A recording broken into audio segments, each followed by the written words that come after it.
I came here today because I thought it might be the last time I see you. The last time? I tilted my head in confusion, and my daughter Lisa gave me a nasty grin. She took a slow, deliberate breath, then proclaimed loudly, "I'm getting married. You won't see your grandchild, and I don't want anything to do with you from now on. We're cutting ties." How could this be happening? A surprise wedding announcement and a declaration of estrangement. I was so shocked that my true feelings slipped out. "That's fine with me. Good riddance." Lisa's eyes widened, and she blinked rapidly. She hadn't expected that response. "What? Why?" "Why? You're the one who brought it up first. There's a limit to how much a parent can love their child unconditionally. After being bombarded with harsh words every day, it's impossible to keep loving. But Lisa doesn't understand that. She thinks I will always love her no matter what. That's simply not possible. And above all, I could never forgive Lisa for what she did as a wife who was cheated on. I'm Kristen, 37 years old. I've never had much luck in love and hadn't even come close to getting married until now. I envied my friends who looked happy in their marriages, but I didn't think marriage was something to force. I figured if a good match came along, that would be nice. Then I met Joshua. Joshua worked for the cleaning service that came to my apparel company. He was simple, not conventionally handsome, but he was sincere and hardworking, which attracted me to him. I would sometimes think about approaching him, but never had the courage to act. However, one day, Joshua asked me out to dinner. It turned out he felt the same way about me. From then on, we started dating regularly, and eventually, Joshua confessed his feelings for me, and we began a relationship. 6 months later, he proposed, and we decided to get married. I can't believe I'm getting married. And to someone as wonderful as Kristen. I feel the same way. Let's build a happy home together. Joshua is serious and calm. He willingly helps with household chores. He is an exemplary husband. Thanks for washing the dishes. You must be tired. Let me finish up. But Joshua wouldn't let go of the sponge. It's okay. You must be tired too. Plus, you earn more than I do. Let me at least do this. That doesn't matter. But thank you, I'm glad. I believed I could be happy with him. But things started to change about 2 years into our marriage. Joshua had never been interested in fashion and just wore whatever was comfortable. Working in the apparel industry, my professional instincts kicked in, and with his permission, I started to style Joshua. He was tall with long limbs. In other words, he had a good figure and could wear anything well. Maybe it was the special treatment from his wife, but Joshua quickly became very handsome. Wow, I don't even recognize myself. You're amazing, Kristen. I'm glad you like it. It suits you, Joshua.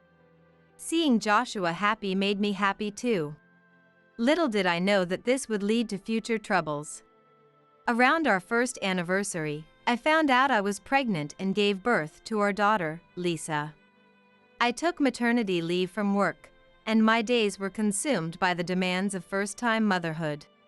It was more challenging than any tight work schedule I'd ever had. With a baby, you can't move freely or sleep when you want. That caused me immense stress. Around that time, Joshua started acting strangely. Hey Kristen, I'm going out with friends tomorrow on my day off. Pick out my clothes like usual. He no longer looked at himself in the mirror with that sparkle in his eyes, yet he still wanted me to choose his outfit. I was already struggling with Lisa's nightly crying fits, and Joshua's nonchalant attitude made me furious. Joshua had his smartphone in hand, his attention fully on it. He didn't even glance at me, who was at her limit from holding Lisa. not even offering a simple, "Want me to take over?" "Going out again?" Lately, Joshua had been going out alone every weekend. Sometimes with friends, sometimes with coworkers, but he always left early in the morning and didn't come back until late at night. I was sleep deprived from taking care of Lisa and found Joshua's behavior irritating. "You go out every week." I couldn't help but say it in a nasty tone. "What's with that look? Can't I have some time to relax too? I work hard, you know. But lately Lisa hasn't been sleeping through the night, so I haven't had a chance to rest either. I was hoping you could help on your days off." "What are you talking about?" Joshua looked at me and laughed mockingly. "What's the point of maternity leave? Look, you're not working right now. That means childcare is your job. So why should I sacrifice my days off to do your job? That's just ridiculous, unreasonable. But Lisa is your daughter too. That's why I'm working to support you both. Who do you think pays for everything? God, you're annoying. I'm going to bed. Just pick out my clothes." At that moment, I think my eyes were filled with tears of frustration and sadness. Joshua must have noticed since we made eye contact. But Joshua just glared at me, leaving with one final remark. "Geez, you think crying will solve everything? You're just like a baby." His words were so cruel, I was left standing there, stunned. He used to be so kind when we were newlyweds. Can time really change someone this much? Of course, not all couples stay in that honeymoon phase forever. Some even end up divorcing. In fact, divorce had crossed my mind many times. But he hadn't cheated or hit me. And when Lisa was in a good mood, he was affectionate with her. So I couldn't bring myself to do it. It's still too soon. More than anything, I couldn't take away Lisa's father just because of my impulsive thoughts. With that in mind, I managed to get through each day. But then, 4 years later, something decisive happened. Joshua's affair came to light. It turned out he met the girl at a bar. When I heard she was 20, I felt dizzy. Joshua and I were both 42. I couldn't believe he was cheating with someone less than half our age. I made up my mind to divorce him and confronted him. I had enough evidence from a private investigator. "Can you look at this?" I waited until 4-year-old Lisa was sound asleep, then laid out the photos and the completed divorce papers on the table. "What? I'm going to bed." Joshua lazily glanced at the photos and then his eyes widened, speechless. This woman forced me to link arms with her." The photos showed Joshua and the woman, arm in arm, entering a hotel. There were also photos of them leaving. "This isn't the only proof. And you've been using our joint savings too. I know everything. Let's get a divorce." Ugh. Joshua was momentarily flustered but quickly regained his composure and sneered. "Are you really sure? A woman like you with no charm won't ever get married again." He seemed to be implying that I'd regret divorcing him. "Well, I don't know if there will be a next time, but I've learned that marriage doesn't guarantee happiness. Thank you for everything up to now. You arrogant bitch. That's why I got tired of you. It's all your fault." Was my response unexpected? Joshua's face turned red, and he scribbled on the divorce papers I had prepared. "Fine. I'll give you the divorce you want. Don't come crawling back later." "Don't worry, I won't."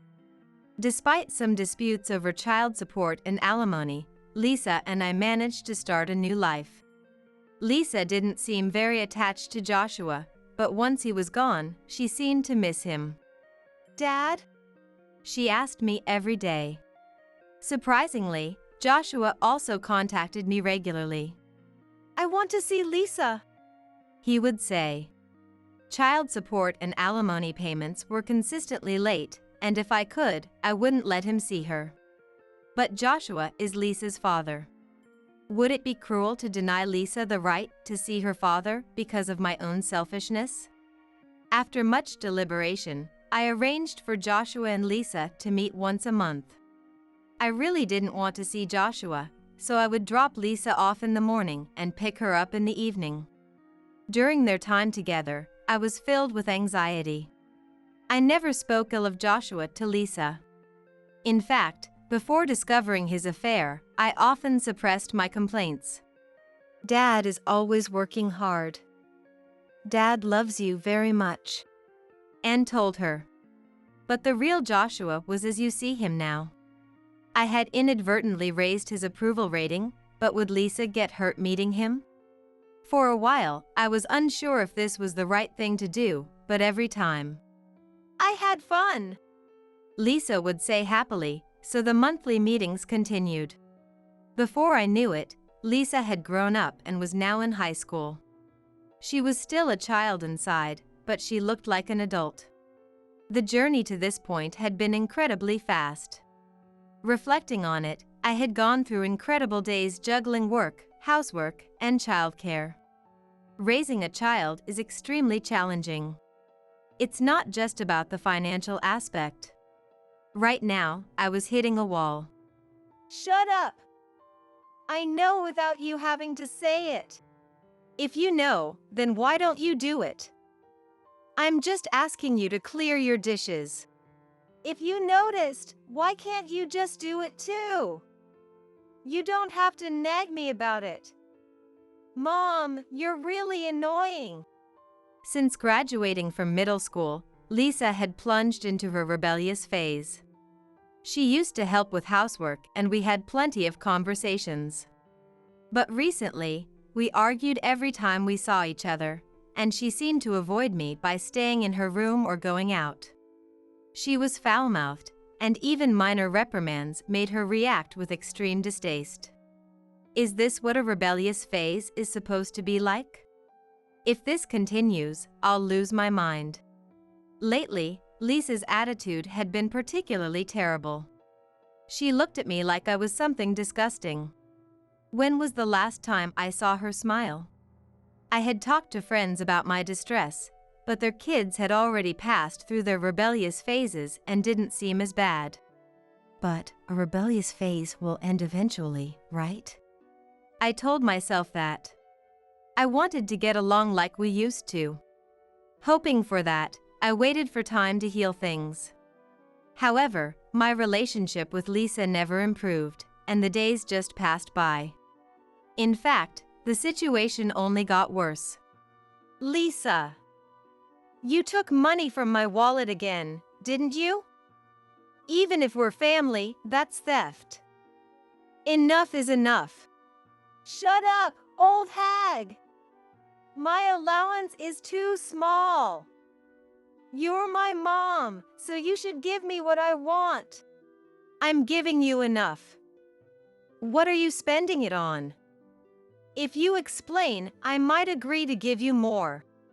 I understood that for a high schooler like Lisa, now was the most fun time for hanging out and dressing up. I didn't intend to spoil her, but if she gave me a good reason, I wouldn't just refuse outright. But Lisa stubbornly refused to tell me why. There's no way you'd understand, old hag. Stop prying, it feels like you're suffocating me. It's like I drew the short straw in the parent lottery. Toxic mom. I care about you, Lisa, and I've tried to raise you well. Hearing that makes me sad. If you care, then stop nagging about money. Dad would be more generous. But thanks to someone, I only see him once a month. And I don't care if you're sad. Just give me the money. Even when I tried to talk seriously, she would mock me with a light-hearted laugh, making any real conversation impossible. It's your fault I need so much money. Do you know how hard it is to deal with this face? The parts one hate the most look just like you. My eyes are too small. I wanted big, bright ones. I think your face is cute, Lisa. I understand makeup is important, but... Are you blind? Sure, I'm way cuter than you, but seriously, have you looked in a mirror lately? No wonder Dad left you. Lisa's words never stopped belittling me. She kept finding new ways to put me down. Every day, it was something like this. Eventually, I started wishing Lisa would move out. She was my dear daughter, but the cruel words she hurled at me daily were terrifying. What scared me most was how much she seemed to enjoy it. After graduating college, Lisa finally moved out. She got a job in the neighboring state and started living on her own. I was more relieved than worried, feeling safe from her accusations and insults. It bothered me that she never contacted me, but reaching out might upset her again. No news was probably a sign that she was doing well. I forced myself to believe that. But one day, something unexpected happened. Lisa suddenly showed up at the house, with an unfamiliar man by her side. I was confused, but Lisa smiled proudly. Isn't he handsome? This is my boyfriend, Michael. Oh. He's lovely. Nice to meet you, Michael. Thank you for taking care of Lisa. Michael nodded back in greeting. Lisa had brought boyfriends home before, but never like this. Why now? Puzzled, I looked down. That's when I noticed Michael's hand. Realizing something. What? I gasped. Lisa immediately reacted. Oh, you noticed? Lisa, is this? Before I could finish, Lisa lovingly patted her stomach. That's right. I'm going to be a mom. What? While I was confused by the unexpected words, Lisa gave a smug look again. Well, today, I thought I'd come because it's technically the last time. The last time? Lisa gave me a nasty smile as I tilted my head in confusion. She took a slow, deliberate breath and then declared loudly, I'm getting married. I won't show you my kids, and we're cutting ties. How unbelievable. A surprise wedding announcement and a declaration of estrangement. I couldn't help but let my true feelings slip out in my astonishment. Is that so? Good riddance. Lisa blinked in shock at my response. She clearly hadn't expected such an answer. What? Why? Why? Because you're the one who brought it up first. I could give countless reasons. Most of all, I was thrilled at the thought of no longer having to deal with Lisa. Living alone now, I realized how grueling it was living with her. Every word from her mouth was an insult or a command. If I didn't hide my money, she'd take it. Back then, my home wasn't a place of comfort for me. With Lisa gone, I was finally savoring the peace and happiness. But even amidst this peace, I had a concern. The possibility that Lisa might come back one day. Even if she didn't, if she got married, got pregnant, and had children, there was a chance she'd return to the house. The thought of Lisa coming back with a baby was terrifying.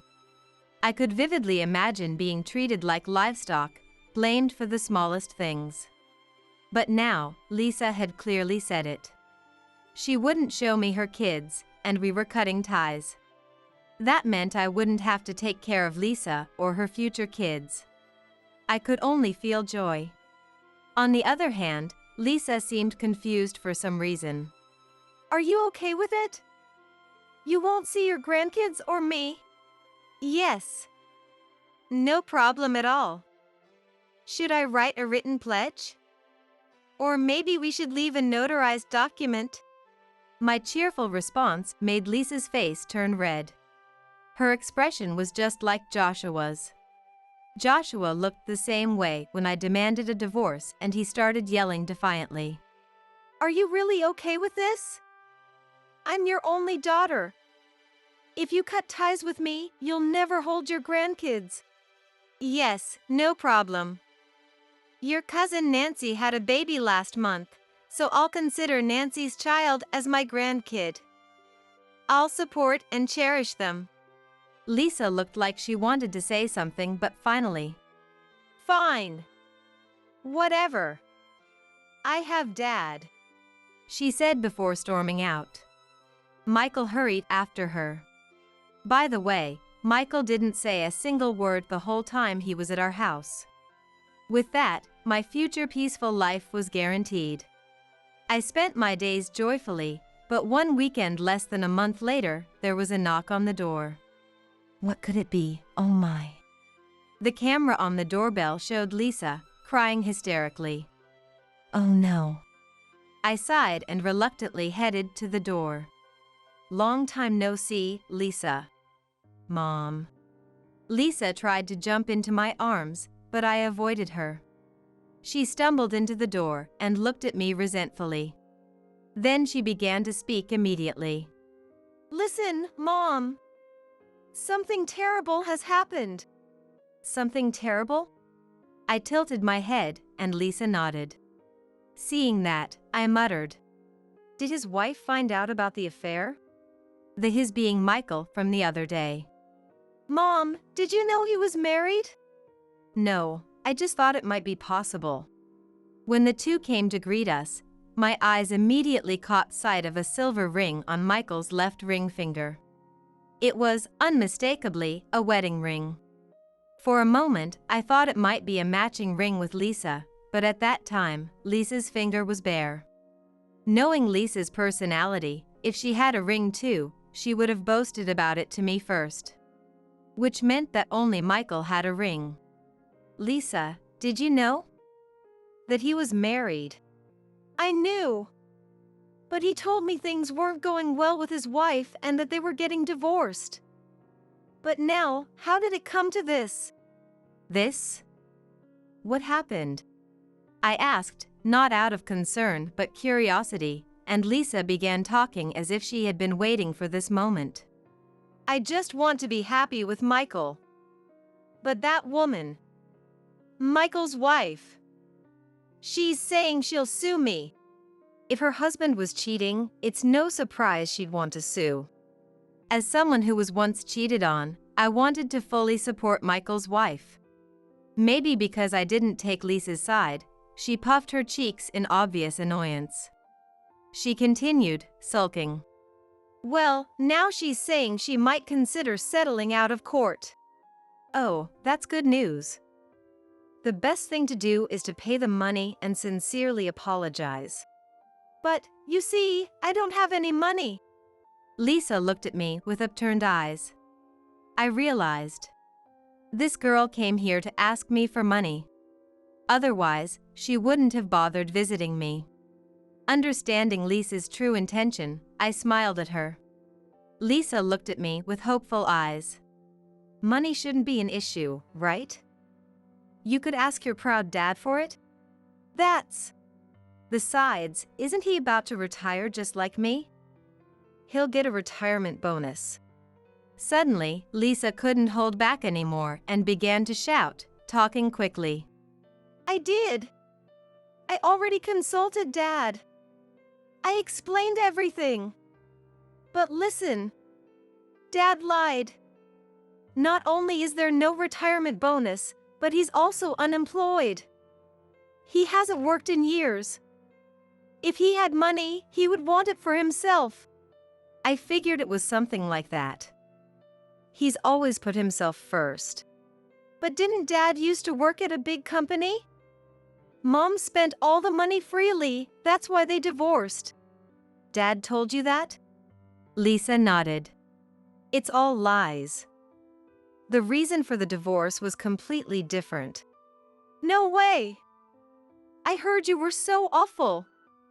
Dad was saved by another woman, they loved each other, and that's why they got divorced.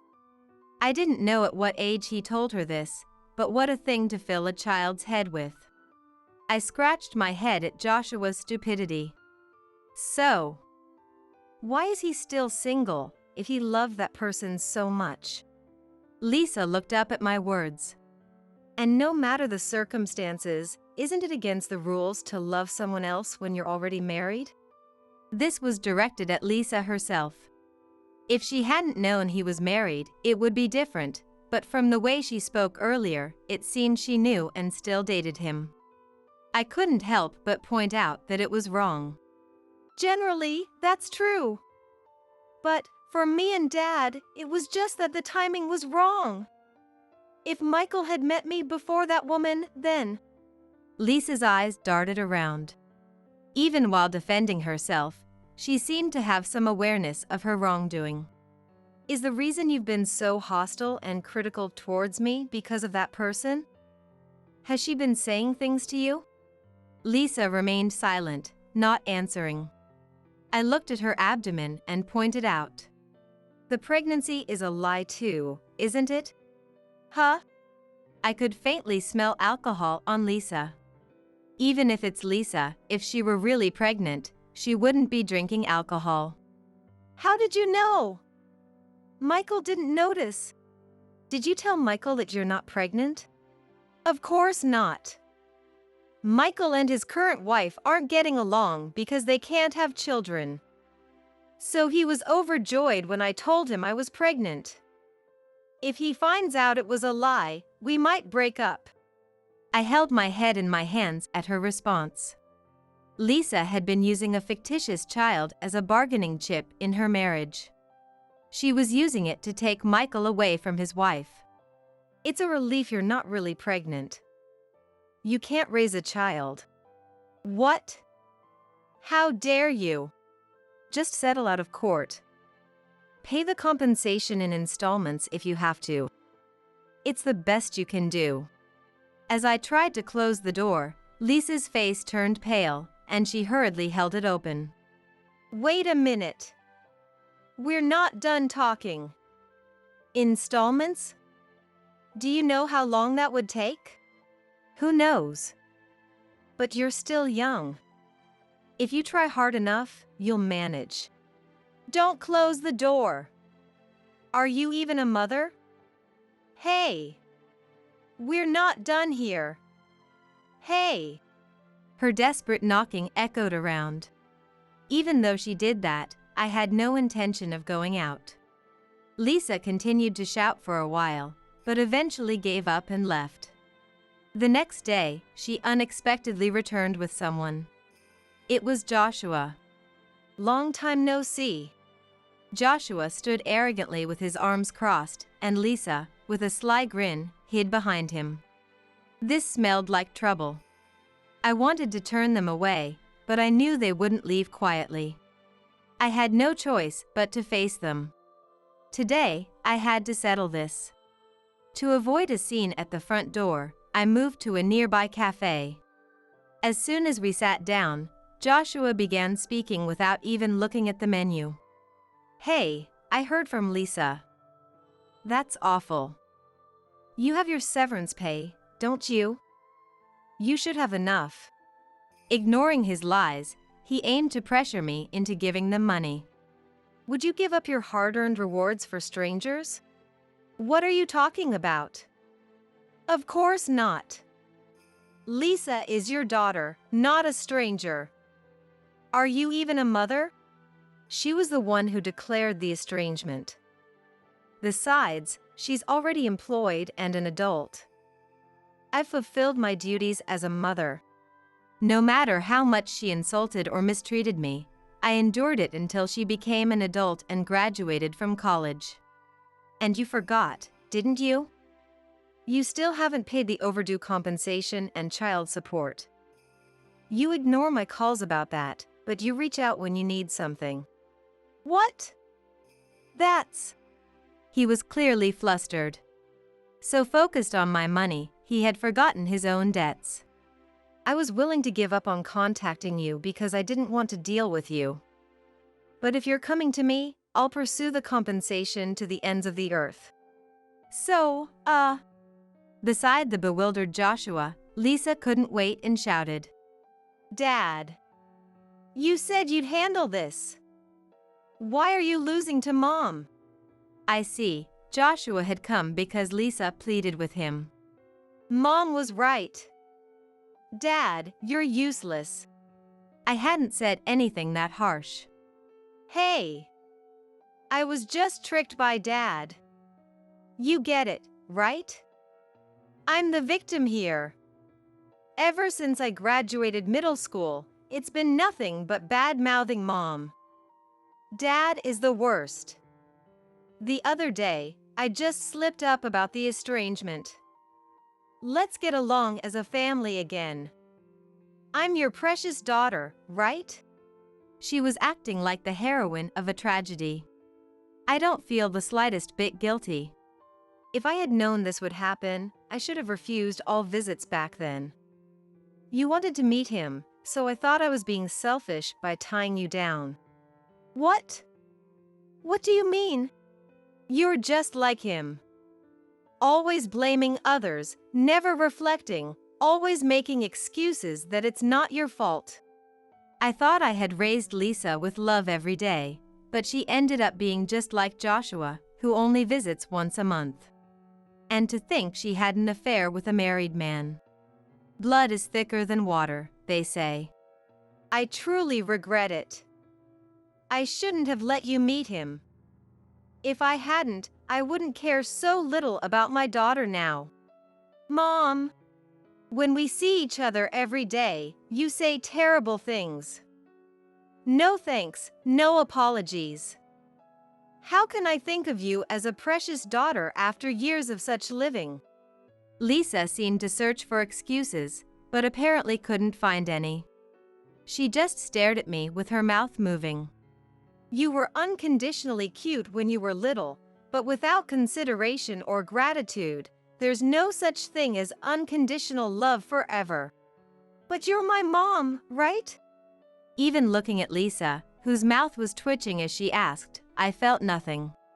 I really don't care about you anymore. I'm sorry. And from now on, we're strangers, so stop contacting me or visiting. It's a nuisance. I looked coldly at the two sitting across from me. I'm telling both of you. If you do this again, I'll call the police without hesitation. Don't ever show up in front of me again. I don't want to hear your voice or see your face. That's it. When I stood up from the cafe seat, the two of them were staring blankly with pale faces, showing the same expression. I headed straight to the real estate agent. Although I said that, they might visit again. In that case, I have to go somewhere they can't find me. I hope I find a good apartment.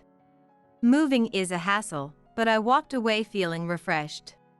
After that, I successfully moved. The new place is a small studio apartment, but it's newly built, so it's very clean and comfortable. Of course, I haven't told Joshua or Lisa the address. I even thought about blocking their numbers, but decided against it. I need to leave an escape route, just in case they do something unpredictable. By the way, the aftermath was left on my voicemail. First, Lisa's affair partner apparently got divorced. Lisa was. Now Michael is mine. Rejoicing, but he stopped contacting her. It seems he couldn't forgive the fake pregnancy lie.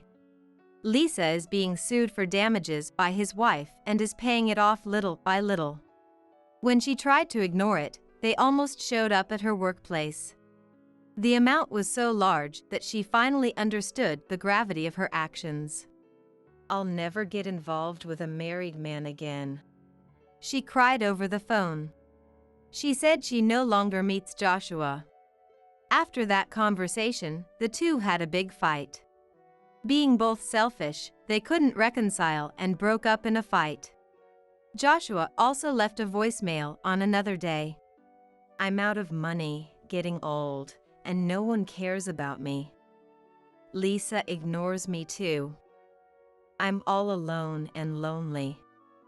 I wish I could be with you again. I want to spend time with you once more. Basically, he wanted to get back together. Hearing that, I was horrified and deleted it immediately. How dare he say that after looking down on me so much? Joshua is apparently getting by with part-time day jobs, but I wonder how he manages to live on that. I'm finally enjoying living alone after a long time. Thanks to a life without being insulted or belittled by anyone, I'm mentally and physically healthy. I put all my retirement money into savings and investments. It was more than I expected, so I'm happy. I'm enjoying every day now, but I'm thinking of finding a hobby next. A hobby after turning 60, there seems to be a lot to find, and I'm very excited about it. Get out because our daughter is coming home for her childbirth. It was the day when Mike flared up at me, his nostrils widening, because I came home late from work, which delayed dinner preparation. I had been thinking he was being too selfish lately, but telling me to get out was something else. Besides, I hadn't heard anything about our daughter coming home. Why do I have to leave? Just because I got home a bit late? I couldn't understand why Mike was so angry with me.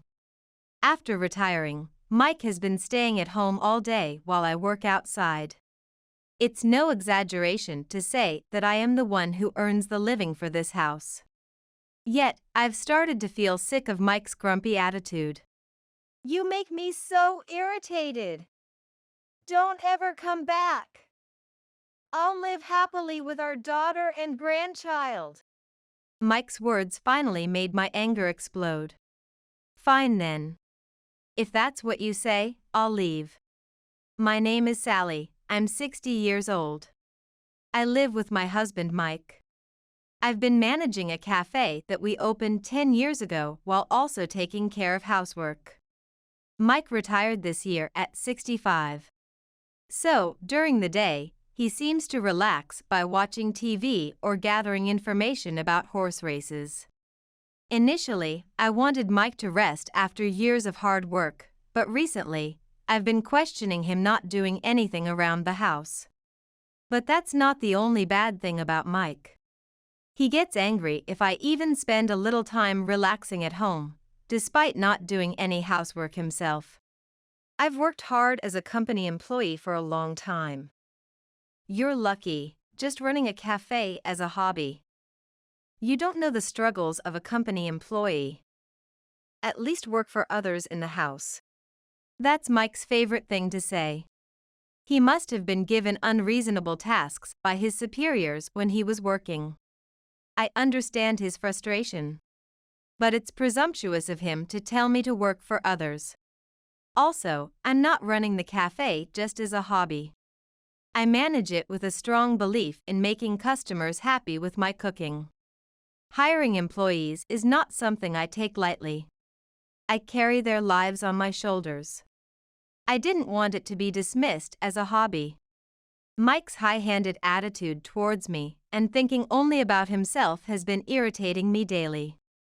These frustrations have been part of my daily life, but lately, Mike's attitude has been getting worse.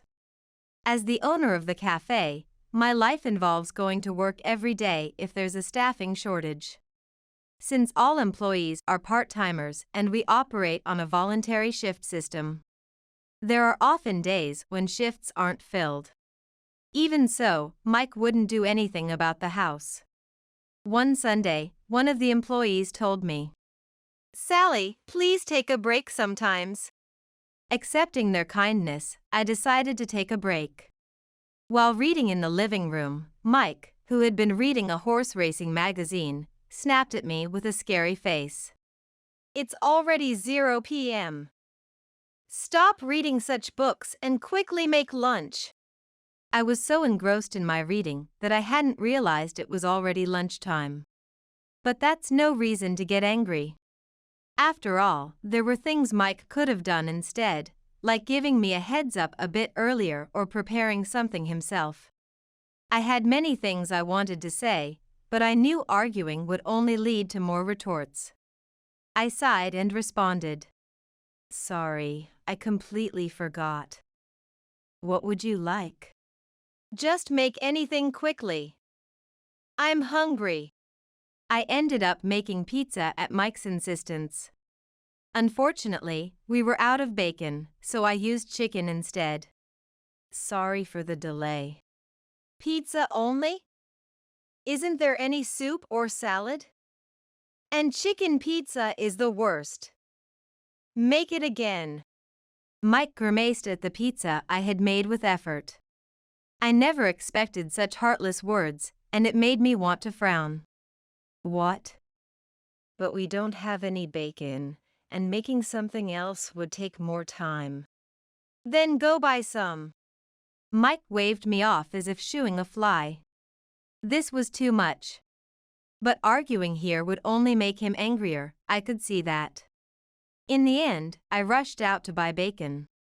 I regretted not choosing another dish, but I sighed, thinking that I would have been complained at either way. When I offered Mike the remade pizza with bacon, he started eating it without a word of thanks, still looking at his horse racing magazine. I wonder when our marriage became so cold. While I was busy with work, Mike had become such an uncaring person. I dreaded thinking about our future life together as a couple. Mike's laziness wasn't just about not doing housework and ordering me around. He was a playboy. I knew Mike often went to nightclubs.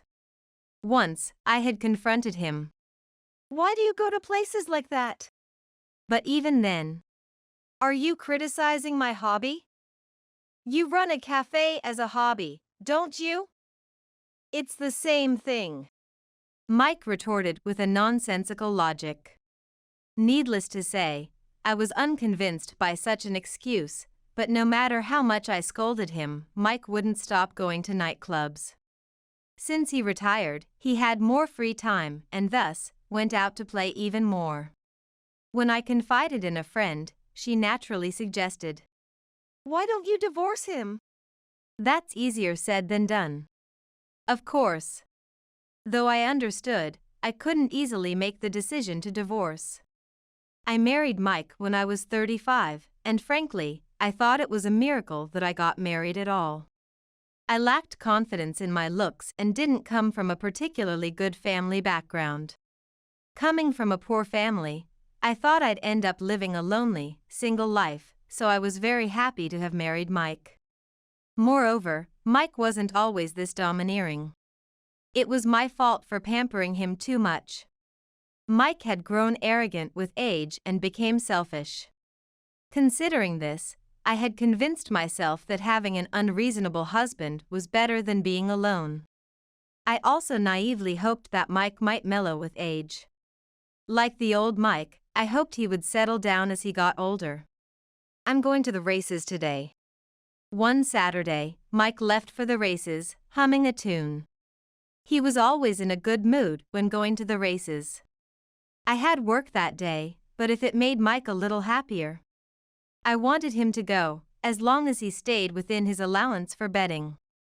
Have a good time. I'll probably be late today. Yeah. Mike, preoccupied with thoughts of racing, hardly listened and left the house.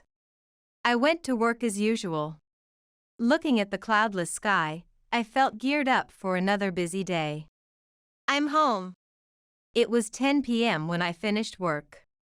It was Saturday, and I was late because of preparation work for the next day. Usually, Mike would buy his own dinner on such days, but this day was different. What time do you think it is? I told you I'd be late. Sorry. I didn't hear that. What about my dinner? Didn't you buy something? Shut up. Why would I? Seeing Mike's angry face, I realized everything. He had lost at the races and spent all his money. So, he didn't even have money for dinner. It had to be something like that. Tired from work, I started cooking right there. I could only make something simple, but Mike, probably starving, ate it voraciously, still with an angry face. A turning point finally arrived in our cold marriage. Get out because our daughter is coming home for her childbirth. It was the day when Mike flared up at me, his nostrils widening, because I came home late from work, which delayed dinner preparation. I thought he had been too selfish lately, but telling me to get out was outrageous.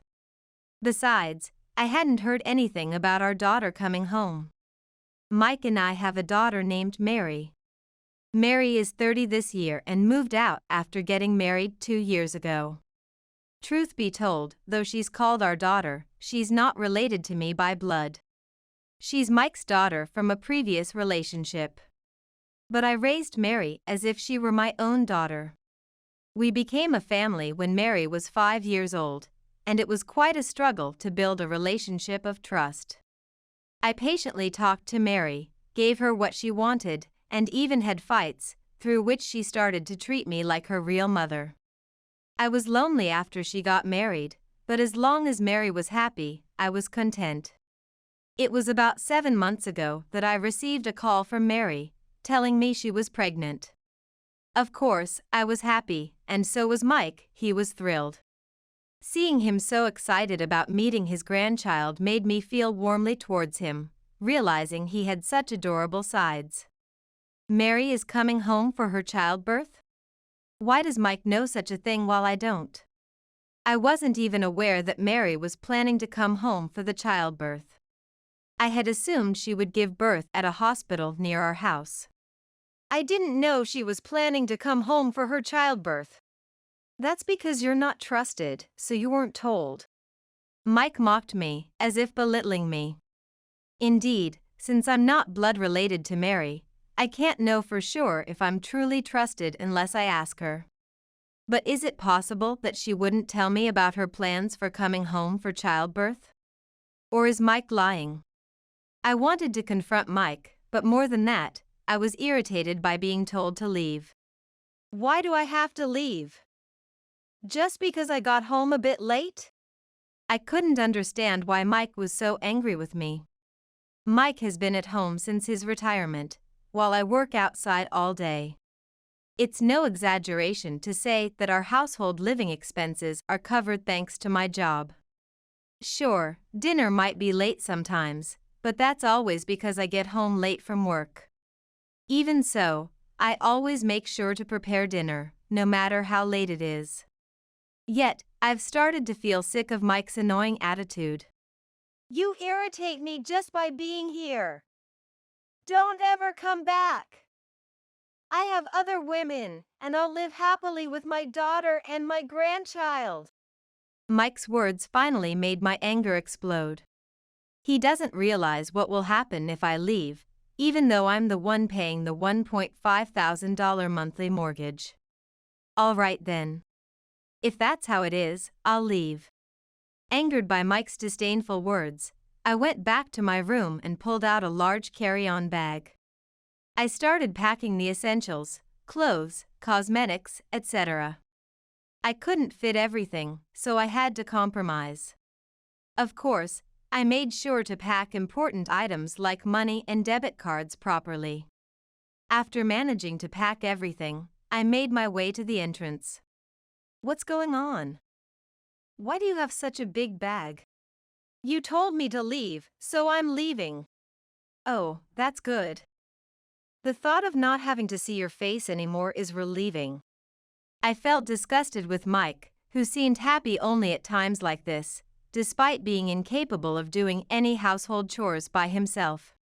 Please take good care of Mary. Of course. My adorable grandchild is coming. I'll feed them delicious food every day. I wondered where Mike got the culinary skills to provide such delicious meals.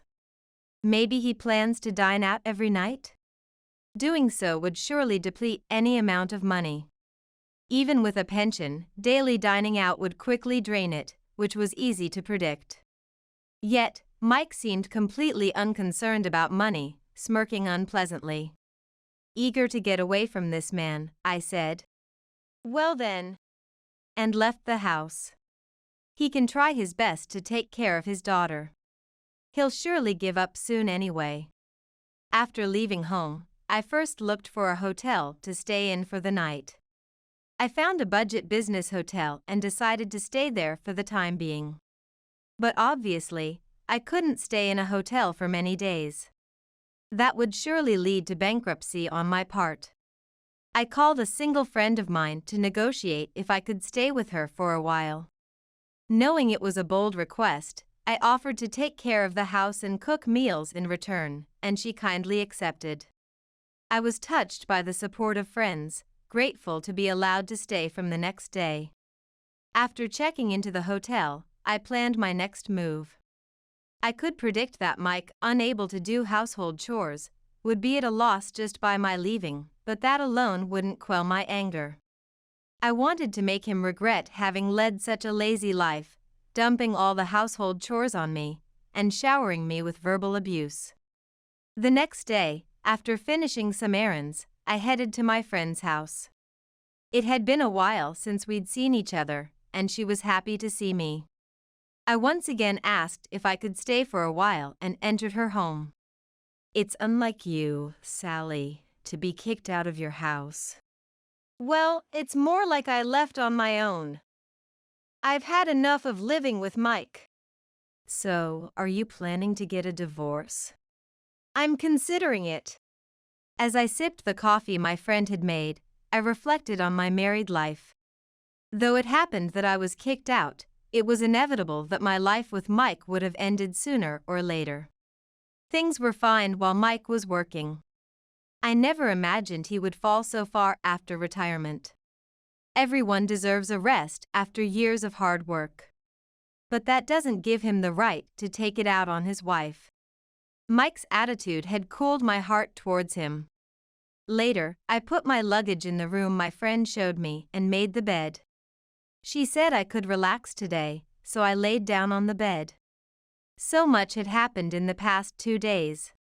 I knew I couldn't stay at my friend's forever, so I'd need to find a new place, but I decided to rest early that day. When I woke up, the unfamiliar room made my mind foggy, trying to catch up with reality. Right, I was at my friend's place. I remembered I needed to start looking for a house today. Luckily, my shop was closed today, so I could dedicate the whole day to house hunting. My friend had gone to work, so I visited a nearby real estate agency alone. After I shared my budget, the agent showed me several options. Thinking I didn't need a large place just for myself, I chose a smaller rental apartment. I quickly finished viewing and signed the lease to move in next month. Everything was going smoothly. I was worried about what would happen after being kicked out by Mike, but there was no need. That night, after my friend came back from work, I told her I had signed a lease, and we drank together. It had been a while since I had such a fun time drinking with a friend. I was full of hope for my new life. I might have been lulled into thinking everything would pass without incident, but after staying at my friend's for a month, I got a call at work. As expected, it was Mike. I was busy at the time, so I didn't answer, but I called him back 2 hours later, after work, from the empty shop. "Hello? What's up?" I pretended to be indifferent, and immediately, I heard shouting from the other end. I instinctively pulled the mobile phone away from my ear. Why didn't you answer your phone? I couldn't help it. I was at work. Besides, I'm calling you back now, so it's fine. Mike clicked his tongue. I held my breath, waiting for his next words, which soon came out meekly. What's this about the loan? Weren't you paying it? Loan? What are you talking about? I feigned ignorance. The mortgage. I got a call saying it hasn't been paid. What's going on? Mike's voice trembled as he explained the situation. I couldn't help but feel a surge of laughter inside. Actually, the day after I left, I had transferred the house deed from my name to Mike's. It was initially bought under my name since I had the income, but since I left, it wasn't mine anymore. Now that Mike would be living there alone, it was only natural for the deed and the mortgage responsibilities to be his. Mike seemed aware I had been paying the mortgage with my hard-earned money, but he hadn't realized its importance. So, he was panicking over the sudden responsibility for the mortgage payments. The house and the mortgage aren't mine anymore. They're yours, Mike. So, it's only natural for you to pay. Why? It was bought under your name. You should pay it. Too bad. I've already changed the deed. What? Mike's voice was filled with surprise. I sensed it was time to vent my accumulated grievances. What? Mike, you mean to tell me you can't even pay the loan? After all that talk about kicking me out of the house. And all those boasts about feeding Mary delicious food. I see. Perhaps you've run out of money from gambling on horse races. How pitiful. What are you talking about? I haven't wasted any money. The pension is just too low. And Mary, she's already left. Mike's hurried denial over the phone was painfully obvious. The claim that he hadn't wasted any money was a lie. After all, I knew he had dipped into our shared savings to buy more lottery tickets when his allowance wasn't enough. So, I was aware that Mike lacked the capacity to pay the loan. He complains about the pension being low, but he was supposed to receive a decent amount. The fact that $1,500 for the loan isn't available means he should have enough to live on normally. I thought to myself, detached. I know you've spent all our savings on your hobbies, Mike. Must be nice, immersing yourself in your hobbies every day. You didn't have to do anything. 3 meals a day appeared, and I did all the laundry, trash, and cleaning. It was easy for you, wasn't it? That's right. I need you. I can't live without you. Please come back. This time, Mike pleaded with me to come back, changing his tone to one of desperation. I was beyond being appalled by Mike's willingness to change his attitude for self-preservation. It was embarrassing. I can't live with you, Mike. After all the exploitation and being told never to come back, do you think I would return? Mike, how old are you? You're an adult, aren't you? Take care of yourself. I never thought you were so foolish to kick me out without even the readiness to manage on your own. Don't call me ever again. We're getting a divorce. You will pay off the entire loan. Enjoy your remaining years with Mary and your grandchild. Goodbye. I hung up the phone, cutting off Mike's attempt to say something. Calls from Mike came through immediately after, but I rejected them on the spot. Looking at the now quiet mobile phone, I was suddenly overcome with exhaustion. When was the last time I got angry at someone? It's not in my nature at all. I had never really gotten angry with Mike because, fundamentally, I disliked being angry with anyone. I never wanted to go through something like this again. Though it meant losing both a husband and a daughter, continuing as Mike's wife was unbearable. A few days later, Mike somehow found out where I was staying and sent a letter. It expressed remorse and pleaded for me not to go through with the divorce, asking me to come back. I didn't respond to the letter but sent back only the divorce papers. Mike hesitated to proceed with the divorce, but perhaps resigning to the fact that I wouldn't respond to his letters, he submitted the divorce papers a month later. Finally, we were able to start walking separate paths in life. Sometime later, I received another call. I had blocked Mike's number, so I was curious to see who it was. It turned out to be Mary. Hello? Mary? Mom? It's been a while. Mary sounded excited over the phone. What's up? A baby girl was born this morning. Congratulations. Thank you. Hearing the news that the baby was safely born made me incredibly happy. Did you come to the house last month? I'm sorry I wasn't there. No, it's okay.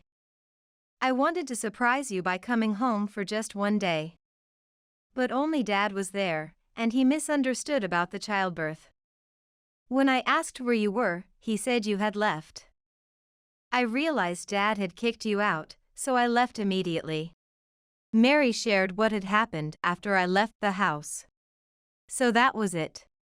She had planned to surprise me by coming home for just one day, which is why she hadn't contacted me. But Mike had twisted the story, leading to misunderstandings. I told Mary about my divorce from Mike. She accepted it surprisingly easily. I thought it might come to this sooner or later. Dad was exploiting you too much. Mom, you did well. Mary had always been on my side. Knowing this brought me peace and affirmed my love for her. Later, I visited Mary to see my granddaughter. She was adorable, and holding her tiny hands was incredibly moving. Holding such a fragile being made me realize the joy of grandparenthood. Having never raised a baby myself, I visit Mary regularly now, and her husband has warmly welcomed me. I never imagined such happy days would come. Mike hasn't shown up at Mary's house, perhaps still shocked by our divorce. But I couldn't care less. He might be living alone now, struggling with daily chores, drowning in despair. Covering the loan and living expenses with just his pension must be tough, so he might have to work. The image of Mike's downfall crossed my mind, but it no longer concerned me. I'm so glad you're my child. Me too. The one thing I'm grateful to Dad for is marrying you, Mom. Mary and I exchanged smiles, and at that moment, it felt like even my granddaughter smiled for an instant.